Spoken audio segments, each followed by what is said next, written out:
Previous class में हमने composite functions complete कर लिया था। नेक्स्ट नया टॉपिक, और ये हमारा ऑलमोस्ट आखिरी टॉपिक है, इनवर्स फंक्शन। ठीक है। ये भी एक फंक्शन का टाइप ही है।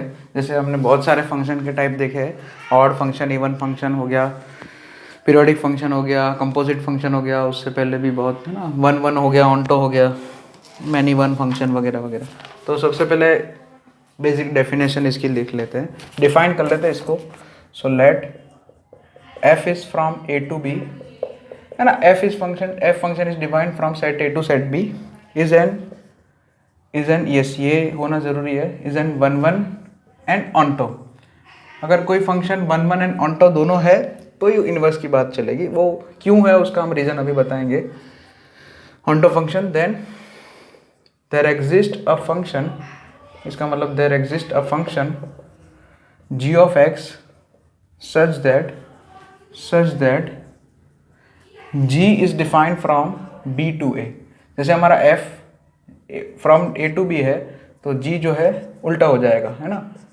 f का जो डोमेन है वो b का g का को डोमेन हो जाएगा, और f का जो को डोमेन है वो g का डोमेन हो जाएगा।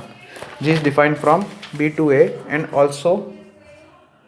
also if f of alpha is equal to beta, then g of beta is equal to alpha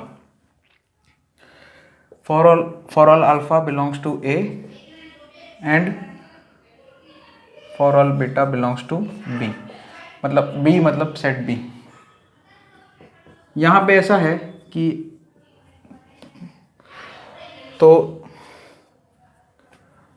function g of x is called inverse function g of x, अगर ये सब condition है तो function g of x is called inverse function of f of x, और उसको कैसे denote करेंगे, f inverse x से, है ना। इट इज डिनोटेड बाय, लिख देना f inverse x।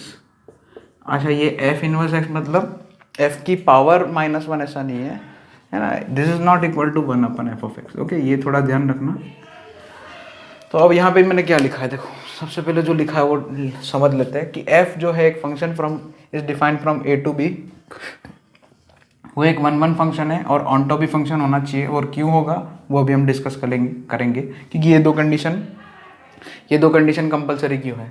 Then there exist a function g of x such that g is defined from b to a and also if f of alpha is equal to beta, then मतलब यहाँ पे देखो function f के लिए जो x है वो function g में y हो गया है, और फंक्शन f के लिए जो y है वो फंक्शन g के लिए g के लिए x बन जाएगा। और ये सभी अल्फा मतलब f के डोमेन में जितने भी एलिमेंट्स हैं सभी के लिए, और f के को डोमेन में जितने भी वो सभी के लिए वैलिड होना चाहिए। f ऑफ अल्फा अगर बीटा है तो g of beta is equal to alpha होना ही चाहिए, है ना। तो तभी जो है function g of x is called inverse function of the f of x। और बस यहाँ पे g of x is equal to क्या लिख सकते हैं, ये लिख लिया मैंने f इनवर्स x, ये इसका सिंबल है इनवर्स लिखने का बस। अब एग्जाम्पल कि जैसे मान लिया f of x is equal to e to the power x है, तो इसका इनवर्स फंक्शन देखो कैसे निकालेंगे यहाँ पे। तो अभी तो फिलहाल के लिए में तो ये बेसिक है। तो यहाँ पे जैसे f of alpha is equal to beta होता है, तो मान लिया f of 0 is equal to, या एक काम करते हैं, f ऑफ 1 कितना आ जाएगा, e रेज टू 1 मतलब e आ जाएगा, और g of x is equal to ln x, अगर मैं लेता हूँ ln x लेता हूँ मैं, तो इसमें g ऑफ e जो है वो कितना आ जाएगा, ln e मतलब 1 आ जाएगा। देखो उल्टा हो गया, f of 1 is equal to e, g of e is equal to 1 ऐसा हो रहा है। So e raise to x और ln x को, इन दोनों को एक दूसरे का इन्वर्स बोलते हैं। हाँ, यहाँ पे ऐसा भी होगा कि f जो है g का इन्वर्स फंक्शन है और g is called inverse of f, है ना। ये दोनों एक दूसरे के इन्वर्स है, f of x and g of x both are inverse of each other, है ना। So f of x is equal to e raise to x, example ये हो गया।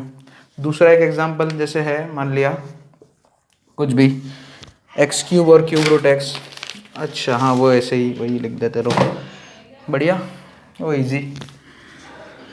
मान लिया f of x is equal to लिख दिया मैंने एक्स क्यूब, और जी ऑफ एक्स लिख दिया क्यूब रूट ऑफ एक्स। या फिर ऐसा लिख दूँ, अच्छा ये ऐसे ही लिख दूँ x टू द पावर 1/3। अब देखो मान लिया मैं x is equal to 2 put करता हूँ तो f ऑफ 2 8 आ जाएगा, 2 का क्यूब। और मान लिया इधर g में मैं x is equal to 8 put करता हूँ, है ना। यहाँ पे जो x होगा वो g में y हो जाएगा, और यहाँ पे जो y होगा, y का वैल्यू होगा वो उसमें उसके इन्वर्स फंक्शन में x का वैल्यू हो जाएगा। सो g ऑफ 8 कितना आ जाएगा, 2 आ जाएगा। उल्टा है देख लो, f ऑफ अगर f of 2 is equal to 8 है तो g of 8 is equal to 2 है।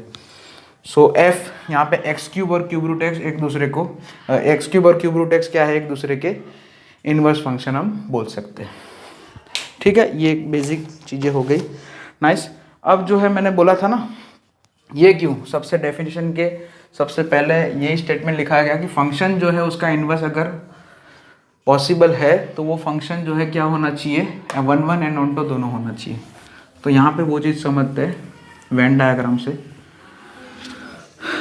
ओके तो देखो कैसे समझते हैं उसको, 1 ऑन टू क्यों होना चाहिए, किसी भी फंक्शन का इन्वर्स डिफाइन करने के लिए 1 एंड ऑन टू क्यों होना चाहिए। तो अब इसको जो है मैं उल्टा बोलता हूँ, जैसे मान लिया कोई मैं मैनी वन फंक्शन ले लेता हूँ, जैसे कोई फंक्शन मैंने लिया from a to b, many one function ले लिया, तो हमारा फंक्शन जो है f वो तो a टू b डिफाइन होगा, लेकिन उसका ये a हो गया, ये b हो गया, लेकिन उसका इन्वर्स जो होगा f इन्वर्स वो कहाँ से कहाँ डिफाइन होना चाहिए, b टू a डिफाइन होगा, है ना। और अब जो है 1 चेक कर लेते हैं। मान लिया मैं, है ना, 1 नहीं है मान लिया, है ना, हम देखो उसको जो है कॉन्ट्राडिक्ट कर रहे हैं, वो जो स्टेटमेंट था उसको कॉन्ट्राडिक्ट कर रहा हूँ मैं। तो जैसे मान लिया इधर α1 α2 α3 3 एलिमेंट है इधर फंक्शन f के डोमेन में, और इधर 2 एलिमेंट है β1 β2। ठीक है, तो मान लिया α1 का β1 से पेयर बन गया, α2 का β2 से पेयर बन गया, α3 का β2 से पेयर बन गया, सॉरी। सो यहाँ पे ये 1 नहीं है ना, many input 1 output, single output, तो मैनी वन फंक्शन है यहाँ पे, f जो है मैनी वन फंक्शन है। अब f इनवर्स वो भी एक फंक्शन है, वो b टू a डिफाइन होगा अगर होगा तो। लेकिन अगर आप b टू a देखो, जैसे α1 का पेयर β1 से बन गया, यूनिक पेयर है। अब α2 का β2 से भी β2 से पेयर बन रहा है, और α3 का भी β2 से पेयर बनेगा। तो उल्टा अगर सोचोगे, उल्टा एरो बनाओ, है ना, क्योंकि b2 अगर एरो बनाओगे, क्योंकि ये पेयर तो फिक्स ही है, सो β1 से α1 इससे तो कोई दिक्कत नहीं है। लेकिन β2 पे जैसे आओगे वहाँ से ऐसा मिलेगा f इनवर्स के लिए कि एक इनपुट के 2 अलग अलग आउटपुट, तो ये तो फंक्शन ही डिफाइन नहीं होता फिर, है ना। f इनवर्स में क्या हो गया, ये β2 एलिमेंट में क्या हो गया, अगर आप रिवर्स जाओगे, है ना, इनवर्स मतलब रिवर्स जाने का, ऐसा बोल सकते हैं कि रिवर्स हो जाएगा पूरा, है ना। तो यहाँ पे तो गड़बड़ हो जाएगा, अगर ये b को डोमेन बोलेंगे और a को कोडोमेन बोलेंगे f इनवर्स के लिए, तो गड़बड़ क्या होगा, ये β2 एलिमेंट के लिए तो 2 अलग अलग आउटपुट है, ऐसा तो नहीं होता ना, कोई भी फंक्शन में एक इनपुट का एक ही आउटपुट हो सकता है, यूनिक पेयर होना चाहिए, है ना।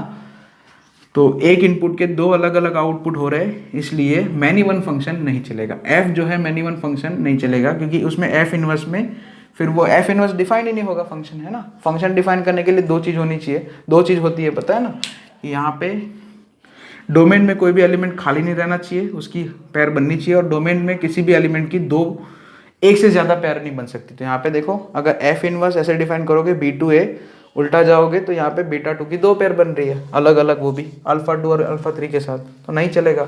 इसलिए f फंक्शन 1 ही होना चाहिए, तो वो, है ना। सो f शुड बी 1, है ना, f को क्या होना पड़ेगा, 1 ही होना पड़ेगा उसको। अगर उसका ये फर्स्ट कंडीशन है कि वो उसका अगर इन्वर्स निकालना है आपको, तो 1 तो उसको होना ही पड़ेगा। चलो अब ऑन्टो की भी बात कर लेते हैं। ऑन्टो क्यों लिखा था वहाँ पे, है ना, f का इन्वर्स अगर एग्जिस्ट करता है तो f 1 होगा, तो ही 1 तो होगा ही, है ना, फर्स्ट कंडीशन। अब ऑन्टो की बात कर लेते हैं, उसके लिए भी फिर से वही वेन डायग्राम बनाता हूँ, ऐसे कोई भी। अच्छा, ऑन्टो मतलब पता है ना आपको, ऑन्टो तो पता ही है, जैसे α1 α2 α3 हो गया, और इधर β1 β2 β3 और ऐसे कुछ भी। α1 का β1 से बन गया, α2 का β2 से बन गया, अच्छा यहाँ पे β4 है मान लिया, और α3 का β3 बन गया, β3 से बन गया। तो ये 1 तो है, लेकिन ऑन्टो नहीं है। क्यों ऑन्टो नहीं है, क्योंकि यहाँ पे जो रेंज है, ये फंक्शन का जो रेंज है, फंक्शन यहाँ से यहाँ तक है, मतलब a से b डिफाइन हो रहा है, सेट a से सेट b तक डिफाइन हो रहा है, सेट a से set a to set b define हो रहा है, सॉरी। तो उसमें क्या है कि यहाँ पे यूनिक पेयर तो है ही, है ना, 1 1 है, देखो 1 1 1 to 1 है, यहाँ पे 1 to 1 फंक्शन तो है ही, लेकिन ऑनटो नहीं है। क्यों ऑनटो नहीं है? क्योंकि यहाँ पे रेंज में जो है 3 ही एलिमेंट कवर हो रहे हैं। रेंज जो है वो को डोमेन का सबसेट है या बी का सबसेट है।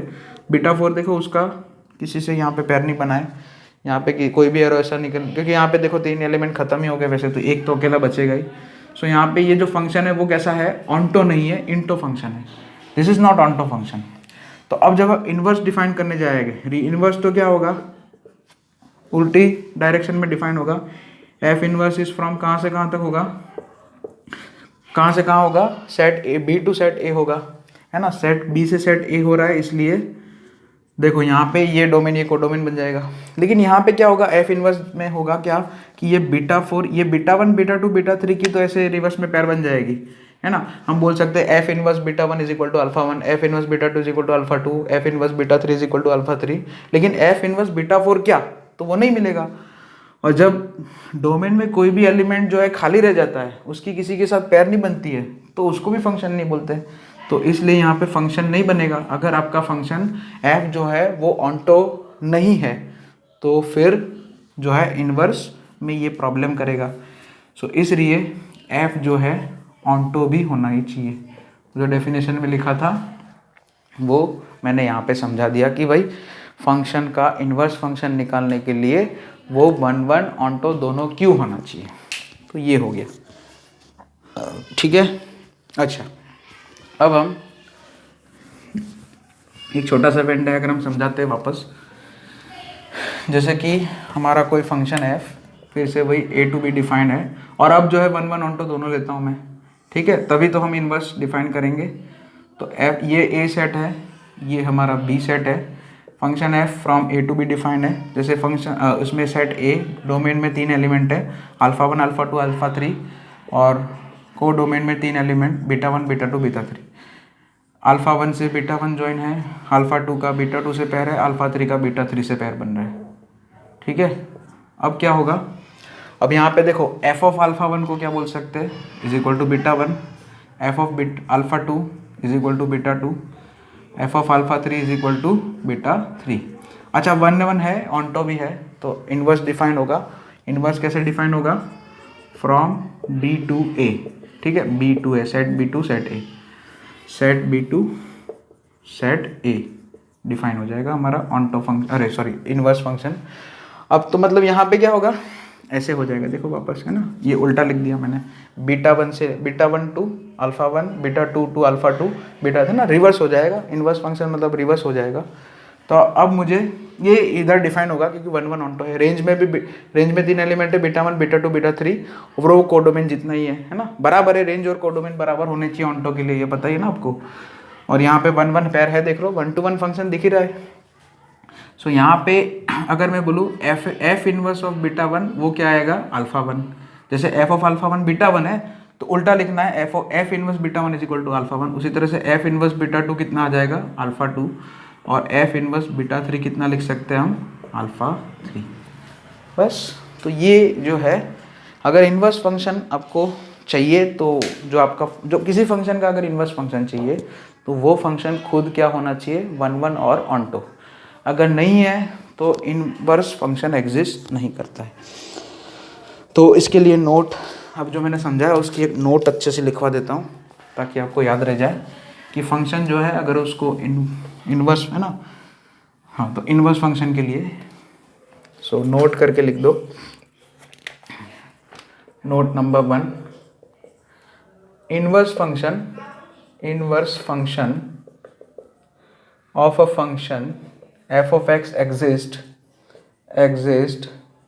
if and only if, sorry, I double f मतलब if and only if f of x is 1 1, f of x is 1 1, या फिर बोल दूँ इंजेक्टिव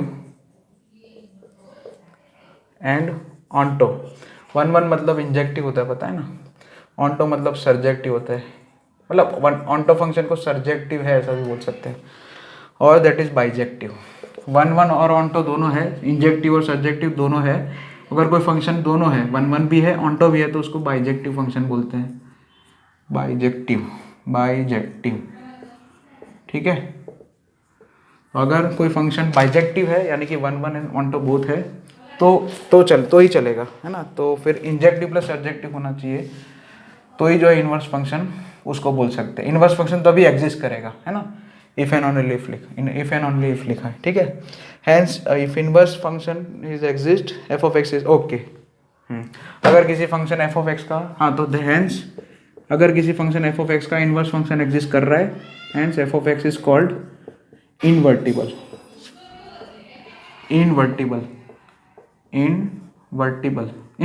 फंक्शन, ठीक है, इनवर्टिबल फंक्शन ऐसा, या फिर वही बाइजेक्टिव फंक्शन ऐसा हम बोल सकते हैं। किसी फंक्शन का अगर इनवर्स फंक्शन एग्जिस्ट करता है वो कब करेगा, जब वो 1 1 और ऑन टू होगा तभी हो जाएगा। Okay fine. और नेक्स्ट अब यहाँ पे एक और जैसे नोट लिख लेते हैं। अब देखो नोट्स है यहाँ पे कुछ, तो उसके लिए यहाँ पे ध्यान दो। तो जैसे कि मान लिया कोई फंक्शन है डिफाइन हो रहा है from A to B, note number 3 लिख दो, जो भी है आपका 2 आया तो उसको देख लेते हैं। यहाँ पे फंक्शन डिफाइन हो रहा है from A to B alpha beta, और यहाँ पे गामा डेल्टा है, तो यहाँ पे ये ऐसे हो गया, ठीक है। फंक्शन हमारा ऐसे फ्रॉम ए टू बी जा रहा है, ठीक है, ए टू बी जा रहा है। अच्छा ए हो गया। अच्छा यहाँ पे ये 1 1 ऑन टू है, यहाँ पे इनवर्स फंक्शन ऐसे डिफाइन होगा इस तरफ, बी से ए की तरफ। तो यहाँ पे ए सेट जो है उसमें 2 एलिमेंट है, वो जो है डोमेन ऑफ फंक्शन है, लेकिन उसको रेंज ऑफ एफ इनवर्स बोल सकते हैं, ठीक है। हाँ सही है, जो फंक्शन का जो डोमेन एफ का जो डोमेन है वो एफ इनवर्स का रेंज हो जाएगा। अगर 1 1 ऑन टू होगा तो ऐसा हो ही जाएगा, और इनवर्स तभी एग्जिस्ट करेगा, ये भी पता है। और सेट बी क्या है, सेट बी क्या है, फंक्शन एफ का रेंज है और फंक्शन एफ इनवर्स का डोमेन है, ठीक है। ये एक नोट आप लिख लेना, है ना, ठीक है, ये भी हो गया। अच्छा नेक्स्ट यहीं पे ऐसे लिख देता हूँ, if G of x is equal to F inverse X. अच्छा हाँ ये भी है एक दूसरे के, अगर G of X F inverse x है, जी जो है एफ का इनवर्स है, तो F of x is equal to G inverse X, मतलब दोनों एक दूसरे के इनवर्स फंक्शन लिख सकते हैं, है ना, या g inverse x is equal to f of x लिख सकते हैं। ओके तो ये 2 पॉइंट्स भी नोट डाउन आप कर लेना अच्छे से, ठीक है। नेक्स्ट पॉइंट, अच्छा जैसे कि मैंने बोला f of alpha is equal to beta, और नेक्स्ट पॉइंट जो भी आ रहा है 4th पॉइंट, जैसे भी कोई फंक्शन अगर इनवर्टिबल है, उसका इनवर्स फंक्शन एग्जिस्ट कर रहा है, तो F of alpha is equal to beta होगा, ठीक है। फंक्शन एफ पे एक पॉइंट लाई कर रहा है, F alpha beta, function F के ग्राफ पे एक पॉइंट लाई कर रहा है अल्फा कमा बीटा, और उसी तरह से f inverse beta is equal to alpha होगा, यानी कि उस फंक्शन के इनवर्स फंक्शन के ग्राफ पे alpha comma beta comma alpha point lie करेगा, है ना, ठीक है। Alpha beta lies on graph of f, है ना, तो यहाँ पे ऐसा होगा, if alpha comma beta lies on f of x, ऐसे लिख दो, graph of f of x, है ना, graph of, yes graph of, यही अच्छा रहेगा, graph of y is equal to f of x, then beta comma alpha point, है ना, तो ये एक पॉइंट है ना, इफ पॉइंट ऐसे करके लिखना, if a point alpha comma beta lies on graph of y is equal to f of x, then beta comma alpha, ये भी पॉइंट जो है lies on graph of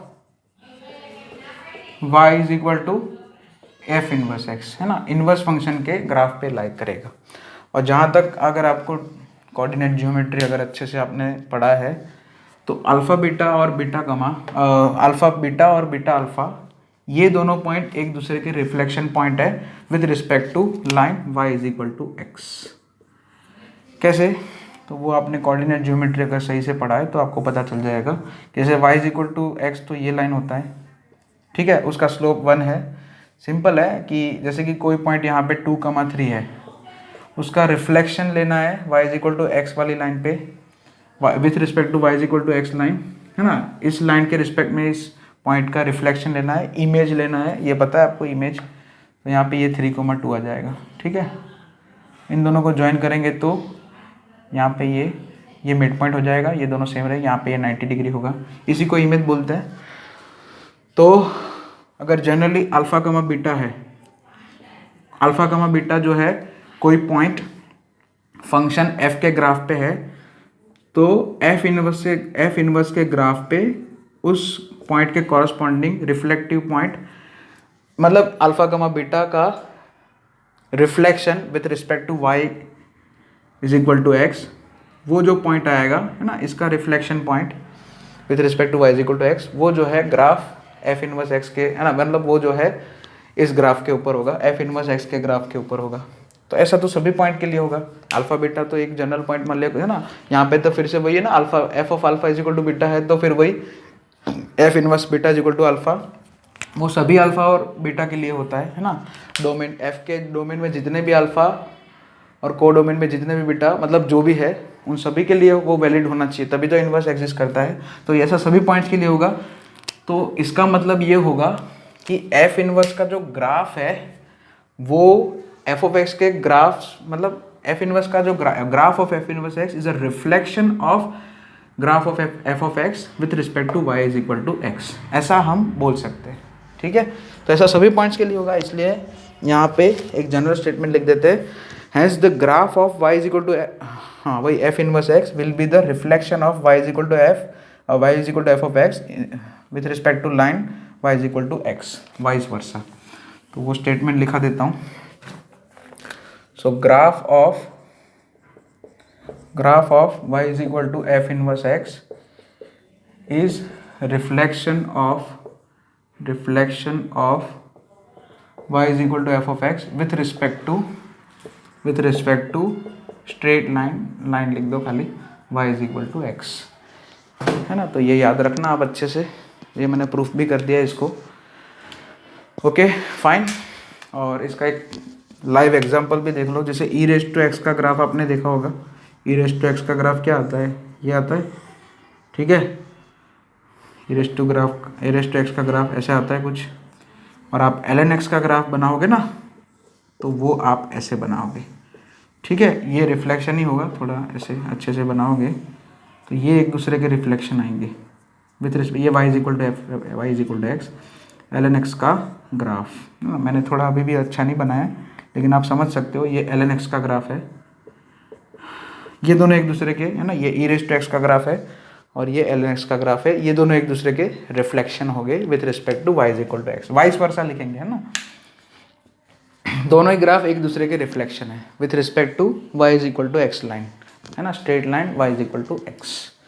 okay, so ये नोट डाउन कर लेना।